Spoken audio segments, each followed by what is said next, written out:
আসসালামু আলাইকুম সবাইকে। ওয়েলকাম জানাচ্ছি ড্রিমস একাডেমির পক্ষ থেকে আরো একটি নতুন ক্লাসে। সো খেয়াল করো, আজকে আমরা পড়ব হচ্ছে English second paper.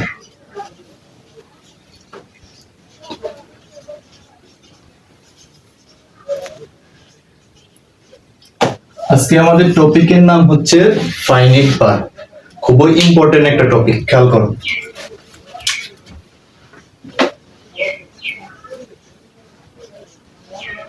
Finite verb. তো ভার্ব হচ্ছে মূলত ধরো ভার্বের তিনটা ফর্ম থাকে, একটা হচ্ছে প্রেজেন্ট, একটা পাস্ট, একটা হচ্ছে পাস্ট পার্টিসিপল। সো একটা হচ্ছে খেয়াল করো প্রেজেন্ট,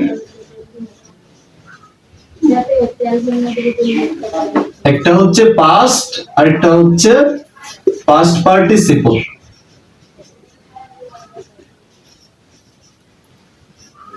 এই হচ্ছে ভার্বের তিনটা ফর্ম। সো এই প্রেজেন্ট যেটা এটাকে বলা হয় ভার্বের বি1, আর একটা হচ্ছে পাস্ট যেটা এটা হচ্ছে ভার্বের বি2, আর পাস্ট পার্টিসিপল যেটা ওটা হচ্ছে ভার্বের বি3। এখন মেইন কথা হচ্ছে যে ফাইনাইট ভার্ব আসলে কোনগুলা, ফাইনাইট ভার্ব আসলে কোনগুলা।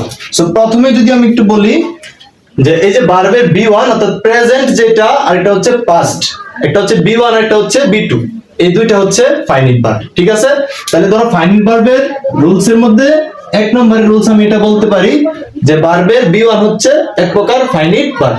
দেখো প্রেজেন্ট ফর্ম, ঠিক আছে, প্রেজেন্ট ফর্ম এটা হচ্ছে ভার্বের বি1, আর এটা হচ্ছে পাস্ট ফর্ম ভার্বের বি2। ঠিক আছে, এই দুইটা হচ্ছে এক প্রকার ফাইনাইট ভার্ব।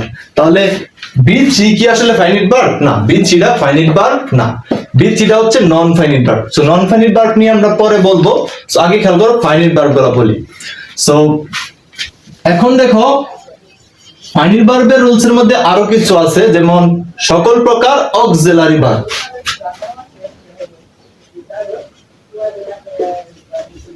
সকল প্রকার অক্সিলারি ভার্ব,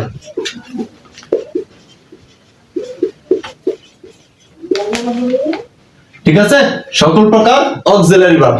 এবং সকল প্রকার অক্সিলারি ভার্বের মধ্যেও কিছু প্রকার আছে, সকল প্রকার অক্সিলারি ভার্বের মধ্যেও কিছু প্রকার আছে। যেমন প্রথমে হচ্ছে ধরো to be verb.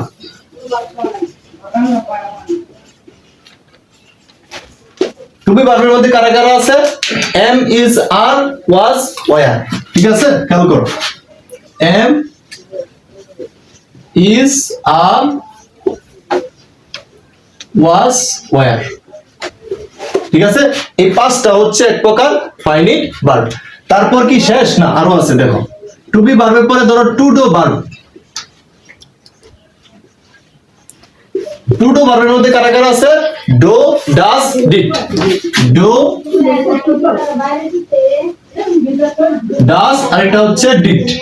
Okay, do, does, did. তারপরে হচ্ছে to have verb. To have verb. So to have ভার্বের মধ্যে কারা কারা আছে?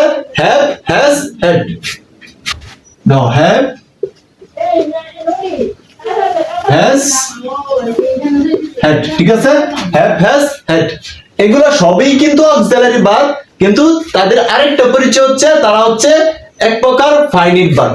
ওকে, তারপর হচ্ছে modal auxiliary verb. Modal auxiliary verb,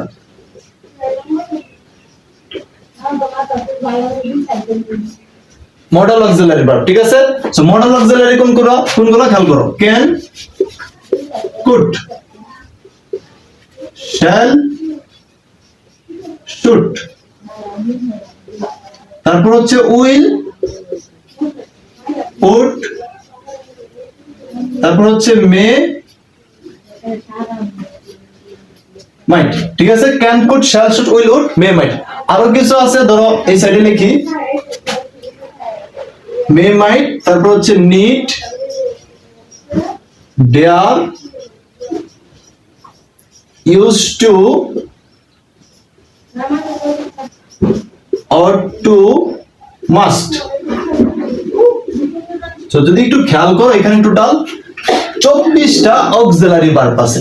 এখানে 5টা, এখানে 3টা, 8টা, 8 আর 3 হচ্ছে 11, 12 13 14 15 16 17 18 19 20 21 22 23 24, এই হচ্ছে টোটাল 24টা হচ্ছে আমাদের অক্সিলারি ভার্ব।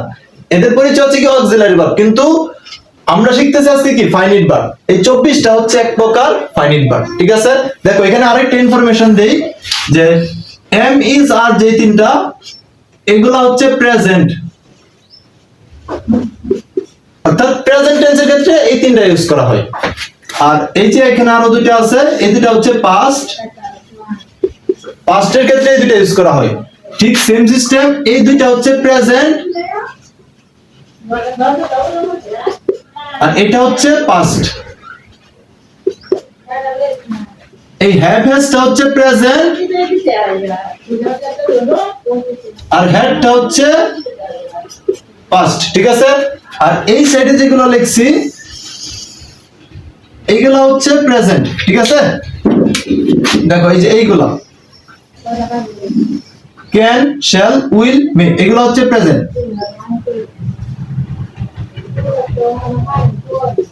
আর এই সাইডে যেগুলো লিখছি সবগুলাই হচ্ছে পাস্ট, ঠিক আছে। সবগুলাই হচ্ছে পাস্ট, অর্থাৎ এগুলা প্রেজেন্ট টেন্সের ক্ষেত্রে ইউজ করা হয়, এগুলা পাস্ট টেন্সের ক্ষেত্রে ইউজ করা হয়, ঠিক আছে। সো এই হচ্ছে অক্সিলারি ভার্বগুলোরও কিছু আলাদা আলাদা ইনফরমেশন, এটি নোট করে রাখবা, ঠিক আছে।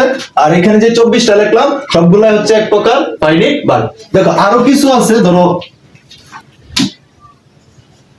একটা ভার্বের শেষে যদি এস বাই এস থাকে অথবা ইডি থাকে, এস বাই এস থাকলে তো অবশ্যই এটা কি প্রেজেন্ট, ঠিক না। ভার্বের শেষে যদি এস বাই এস থাকে তাহলে ওইটা সবসময় প্রেজেন্ট ফর্ম, ঠিক আছে। আর যদি ইডি থাকে তাহলে ওটা হচ্ছে পাস্ট ফর্ম, ঠিক আছে। তাহলে প্রেজেন্ট আর পাস্ট কি আমরা আগেই বলছি, প্রেজেন্ট আর পাস্ট হচ্ছে এক প্রকার ফাইনাইট ভার্ব। তাহলে এটা আমি এখানে বলতেই পারি যে ভার্বের শেষে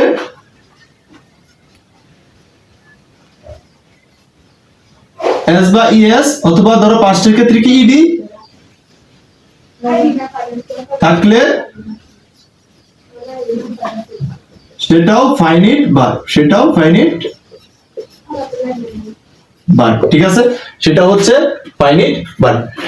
এখন সবচেয়ে বড় যে বিষয়টা হচ্ছে এটা এখন নোট করবা যে ধরো এই যে পাস্ট পার্টিসিপল যেটা ভার্বের বি3, আর ধরো আরেকটা আছে ভার্বের সাথে আইএনজি, মানে ভার্বের বি1 এর সাথে আইএনজিটা থাকে মূলত। এই যে একটা আরেকটা হচ্ছে ভার্বের বি3, এই দুইটা কিন্তু নন ফাইনাইট, ঠিক আছে।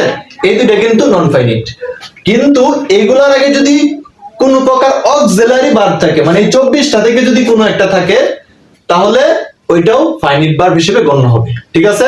তাহলে নিয়মটা হচ্ছে যে আগে অক্সিলারি ভার্ব থাকবো,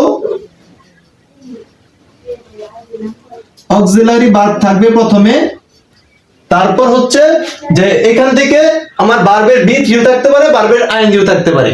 আর বি1 বি2 তো আগে থেকেই ফাইনাইট ভার্ব, এগুলোর আগে অক্সিলারি থাকলেও ফাইনাইট, না থাকলেও ফাইনাইট, কিন্তু বি3 আর ভার্বের আইএনজি যেটা ওইটা কিন্তু নন ফাইনাইট। সো এই দুইটার আগে যদি অক্সিলারি ভার্ব থাকে তাহলে ফাইনাইট হবে, ঠিক আছে। দেখো অক্সিলারি ভার্ব প্লাস ধরো ভার্বের বি3 আর এটা হচ্ছে ভার্বের সাথে আইএনজি। সো এখানে তুমি বি1 আর বি2 টারেও বলতে পারো, ঠিক আছে। অক্সিলারি ভার্বের পরে যদি এখানে ভার্বের যে কোনো ফর্ম থাকে তুমি এটাকে এভাবে লিখতে পারো যে অক্সিলারি ভার্ব প্লাস ভার্বের যে কোনো ফর্ম হচ্ছে এক প্রকার ফাইনাইট ভার্ব, ঠিক আছে। সো এই হচ্ছে আমাদের ফাইনাইট ভার্ব। সো আরো তুমি মনে রাখতে পারো যে ধরো একাধিক ফাইনাইট ভার্ব যদি একসাথে থাকে, একাধিক ফাইনাইট ভার্ব যদি একসাথে থাকে তাহলে ধরো একাধিক বলতে ধরো দুইটা বোঝাইতেছি বা তিনটা বোঝাইতেছি এরকম আর কি। ধরো দুইটা ফাইনাইট ভার্ব যদি একসাথে থাকে তাহলে ওই দুইটা ফাইনাইট ভার্ব মিলে হচ্ছে একটা ফাইনাইট ভার্ব, ঠিক আছে। দুইটা ফাইনাইট ভার্ব মিলে একটা ফাইনাইট ভার্ব, এটা মনে রাখতে হবে, ঠিক আছে। ধরো এটাও আমি একটু এক সাইডে লিখে দেই।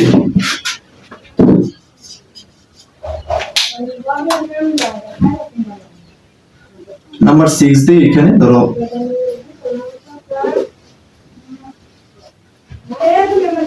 একাধিক সংক্ষেপে লিখতেছি ফাইনাইট ভার্ব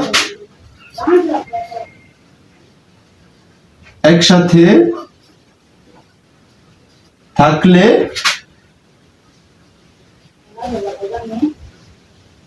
সবগুলো মিলে